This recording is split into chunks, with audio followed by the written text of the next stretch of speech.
see on selline, peaks olema lausa püha vaip ja kui mõelda, mis tähendab Tartu rahu Eesti rahvale ja ka praegusele elule, nii raske ülesanne, et mul ei ole kunagi nii keerulist ja rasket olnud. Ja siis tuligi see mõte, et äkki teha vaikelu, natüürmort nendest esemestest, mis on selle vana foto peal.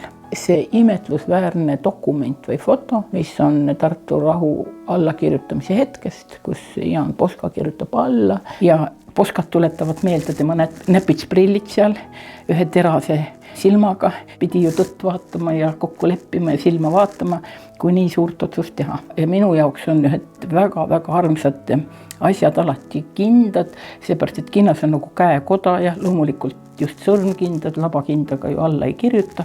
Ja veel on siis see väike kõver koma, temal oli ju nii suur mõjujõud, nii palju on mõeldud selle peale, nii palju on loetud, nii palju on kuuldud teiste teadsate inimeste, tarkade inimeste käest ja neid lugusid ja neid komalugusid, et kui oli juba peaaegu kõik valmis alla kirjutamiseks, siis avastiti oi, üks keeruline ja vale koht ja üks koma vale koha peal ja koma võib ju väga palju muuta ja koma võib mõtte hoopis vastupidiseks ja teiseks teha.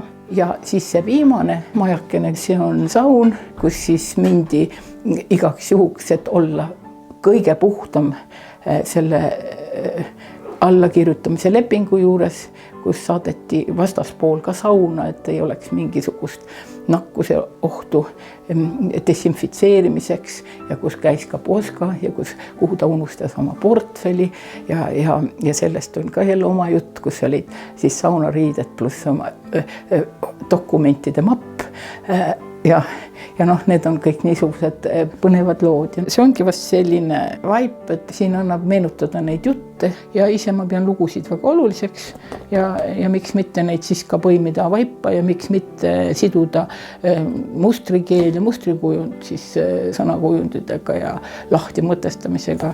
Ja sealt ühest loost sünnib teine, kolmas ja neljas ja kõikidest nendest lugudest kokku sünnib elumahlane, huvitav ja värvikas ajalugu, mida jutustada oma lastele ja lastelastele.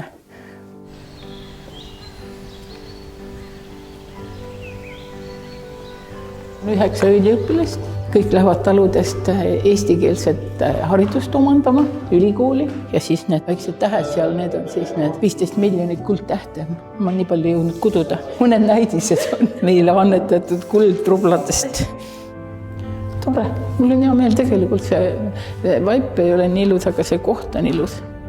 See kokku, või see koht annab palju juurde, mõtleks. Ja. Rahu ja tuulevaikus on täielik. See rahu jääb, et me saaksime oma elu siin elada ja toimetada.